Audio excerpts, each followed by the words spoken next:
Living Flame number 39, Everything that the Father has.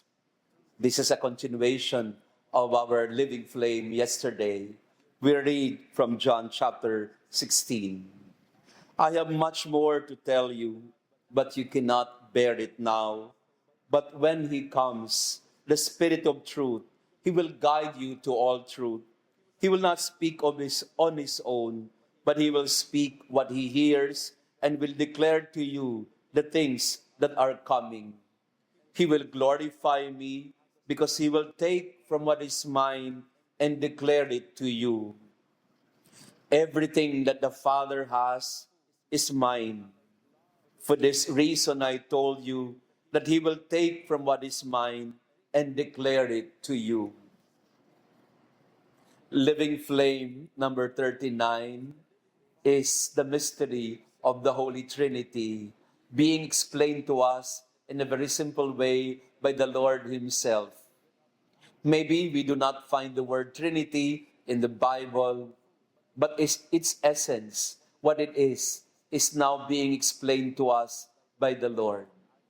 Everything that the Father has is mine.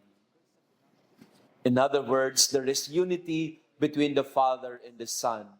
They are of equal nature. They are of the same substance. Whatever it is in the Father will also be in the Son. And whatever is in the Son is in the Father. And then the Holy Spirit will guide us to all truth. The Holy Spirit will declare to us what the Lord has given to him. And what the Lord has given to the Holy Spirit comes also from the Father. So in a special way, the Lord is telling us that God is one and three. One God in three persons. We are about to end our Easter journey and we are nearing Pentecost. And this is telling us that the Holy Spirit will lead us to the truth about who God is. By ourselves, we cannot understand the God, his nature, his substance.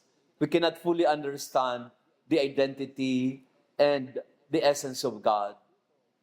Because we are human beings, our knowledge is limited, our capacity to understand is always narrow. But the Lord tells us, whatever you see in me, you see in the Father.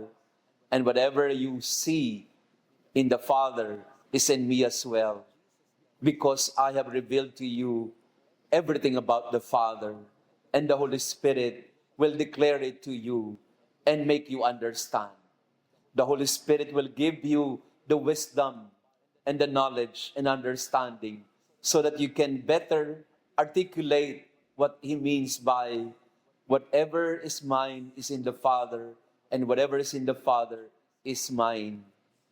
Makikita natin ito sa ating pong pamumuhay bilang pamilya. Magkakaibang miyembro, pero malalaman mo na iisang pamilya lamang. Dahil ang pagkain ni tatay ay pagkain din ng mga anak. Ang pagkain ng mga anak ay pagkain din ni nanay. Wala tayong sinasabi na, akin lang ito o sa'yo lang yan. Everything is shared in a family. In the human family, we see that in a limited way. Alam naman natin na minsan may pagkamakasarili din ang ilang miyembro ng pamilya, lalo na yung mga bunso. Pasintabi lang sa mga bunso. Minsan, ang bunso ang nasusunod lahat. Pag sinabi niya na akin lang ito, kanya lang talaga. Wala nang makakakontra sa kanya. Pero hindi ganon ang pamilya. Family life is about caring and sharing, about unity and harmony. At yun din ang laging sinasabi ngayon ni Pope Leo XIV. Kung nakikinig po kayo sa kanyang maraming mga homilies and reflections, inuulit-ulit niya ang mensaheng ito.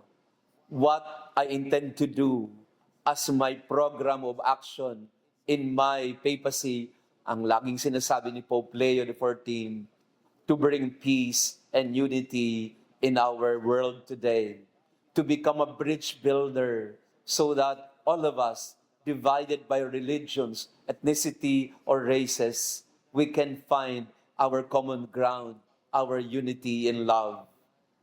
Magandang tingnan itong mabuti sa ating buhay ngayon. Is there a capacity to share in our heart? Do we really care for each other so that we also consider what the other needs and not just myself? Whatever is in the Father is mine. What is mine is in the Father. Sharing.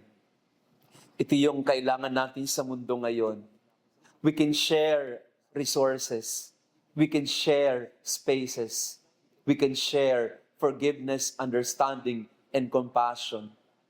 But once we turn away from the love that Jesus has shown us, then when we become selfish and narrow-minded, we will not learn how to care, not even to share. So in this living flame, we ask ourselves, am I ready to share whatever it is that I have so that we can promote a world at peace, a world in unity?